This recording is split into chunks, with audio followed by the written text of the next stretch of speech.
Le titre de ce livre, Les vérités fondamentales de l'Évangile, il est écrit par le bien-aimé frère Edward Donnet. Nous sommes présentement au chapitre 3, petit 2. En supposant maintenant que les âmes travaillées dont nous parlons s'humilient devant le jugement de Dieu à l'égard de leur état, leur premier intérêt sera de savoir par quels moyens elles peuvent obtenir le pardon de leurs péchés. Le sang de Christ est le seul moyen pour délivrer la culpabilité du péché. Sans effusion de sang, il n'y a pas de rémission, en parenthèse, Hébreux chapitre 9, verset 22.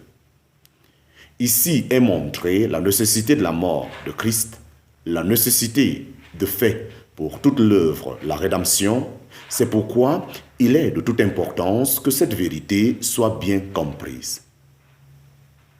Nous avons déjà fait remarquer que la mort a passé à tous les hommes en ce que tous ont péché, en parenthèse, Romains chapitre 5, verset 12.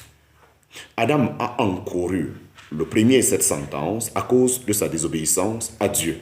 Il avait été averti de ne pas manger de l'arbre, la connaissance du bien et du mal, car au jour que tu en mangeras, tu mourras certainement. En parenthèse, Genèse chapitre 2, versets 16 et 17.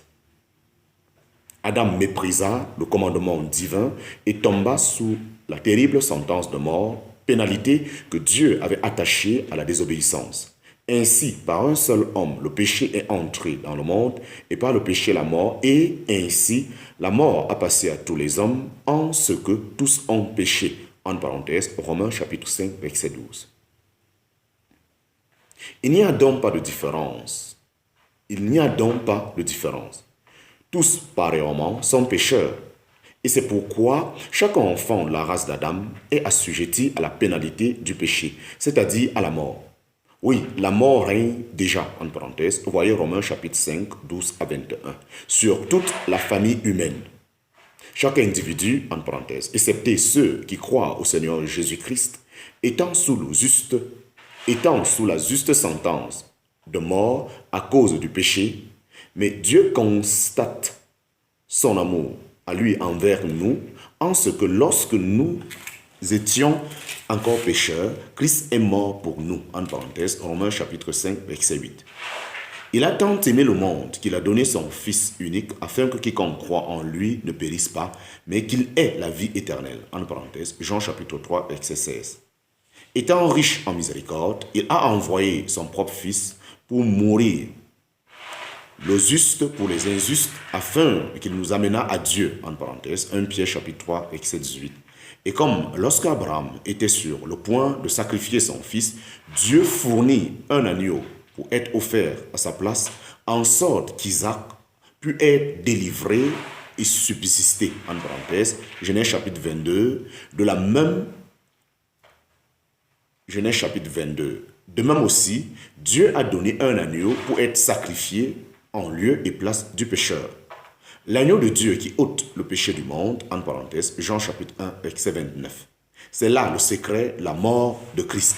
Il est mort comme le substitut du pécheur dont il a supporté la condamnation et expié la culpabilité.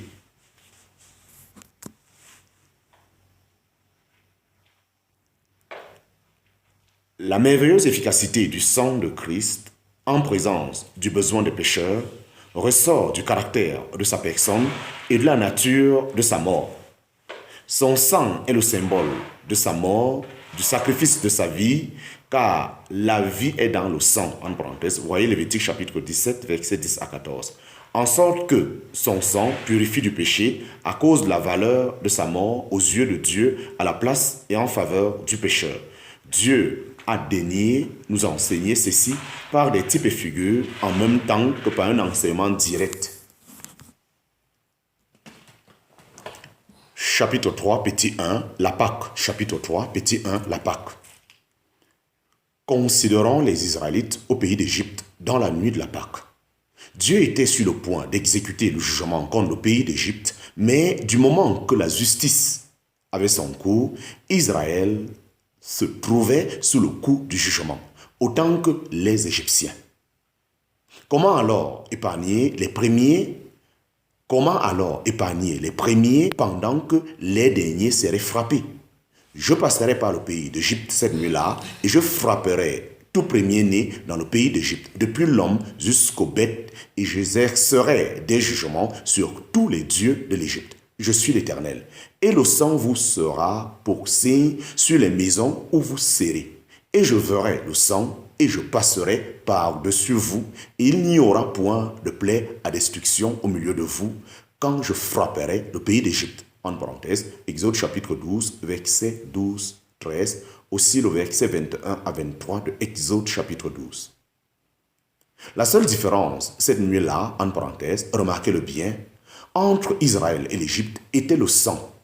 Il ne s'agissait pas de ce qu'était Israël comparé aux Égyptiens, mais le sang arrêtait la main de l'ange exterminateur. Le sang à l'extérieur de leur maison, car l'Éternel avait dit, « Quand je verrai le sang, je passerai par-dessus vous. » En type le sang de l'agneau, car l'agneau avait été mis à mort, les purifiait de la culpabilité, de telle manière que Dieu pouvait avec justice épargner Israël, tandis qu'avec justice aussi, il détruisait les premiers-nés d'Égypte. Chapitre 3, petit 2, chapitre 3, petit 2, le grand jour des propitiations, le grand jour des propitiations. Le grand jour des propitiations, dont nous avons le récit au chapitre 16 du Lévitique, nous fournit le même enseignement, car Aaron devait faire aspersion du sang du bélier et du bouc des sacrifices pour le péché sur le propitiatoire et devant le propitiatoire où Dieu demeurait entre les chérubins. Car en ce jour-là, il serait fait propitiation pour vous afin de vous purifier. Et vous seriez purs de tous vos péchés devant l'Éternel. En parenthèse, Lévitique chapitre 16, verset 30. Toutes ces choses n'étaient que des ombres de l'efficacité du sang de Christ. Ainsi nous lisons, notre Pâque Christ a été sacrifié, en parenthèse, 1 Corinthiens chapitre 5, verset 7, et encore, non avec le sang de bouc et de veau, mais avec son propre sang, il est entré une fois pour toutes dans les lieux saints, ayant obtenu une rédemption éternelle, car si le sang de bouc et de taureau et la cendre d'une du génisse avec laquelle on fait aspersion sur ceux qui sont souillés sanctifie pour la pureté de la chair, combien plus le sang de Christ qui, par l'Esprit éternel, s'est offert lui-même à Dieu sans tache, purifiera-t-il votre conscience des œuvres mortes pour que vous serviez le Dieu vivant. En parenthèse, Hébreux chapitre 9, 12 à 14. Nous apprenons ainsi que le sang de Jésus-Christ, son sang nous purifie de tout péché. En parenthèse, 1 Jean chapitre 1, verset 7.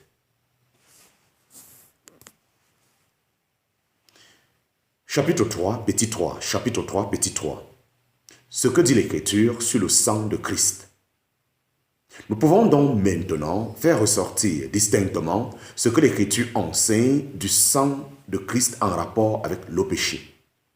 Premier point, c'est le seul moyen de purifier les coupables. C'est Dieu qui a établi et fourni ce moyen. Par conséquent, tout autre moyen est exclu. Quand tu te laveras avec du nitre et que tu emploierais beaucoup de potasse, ton iniquité reste marquée devant moi, dit le Seigneur l'Éternel. En parenthèse, Jérémie chapitre 2, verset 22. Si je me lave avec de l'eau de neige et que je nettoie mes mains dans la pureté, alors tu me plongeras dans un fossé et mes vêtements mourront en horreur. En parenthèse, Job chapitre 9, verset 30 à 31. Le sang de Christ seul peut rendre le pécheur plus blanc que la neige. Alléluia. Amen. Point numéro 2. C'est le sang qui seul, en lui-même et par lui-même, possède cette efficacité. On ne peut rien y ajouter. Ce n'est pas le sang et quelque chose avec. Ajoutez-y quoi que ce soit, l'expérience, les prières ou la pénitence, en parenthèse, toutes choses qui ont leur importance à leur propre place, et vous enlèverez son pouvoir de purifier. Petit point numéro 3. Petit point numéro 3. C'est Dieu qui a fourni le sang. C'est lui qui a livré son Fils à la mort. Cette provision pour les besoins du pécheur est entièrement l'effet de la grâce de Dieu et par conséquent tout à fait en dehors du pécheur lui-même.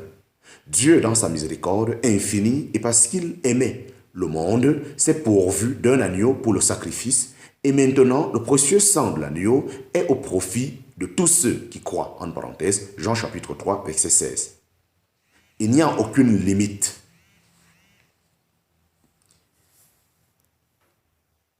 Il n'y a aucune limite. Il n'y a aucune limite quelconque dans son application, si ce n'est l'incrédulité du pécheur. Il est préparé pour tous et chacun peut devenir par la foi l'objet de son précieux pouvoir de purification. Chapitre 3, sous 4, chapitre 3, sous 4, application du sang de Christ. Application du sang de Christ. Chers lecteurs, vous avez reconnu votre besoin de purification et voici, Dieu a préparé ce qui peut seul satisfaire à ce besoin.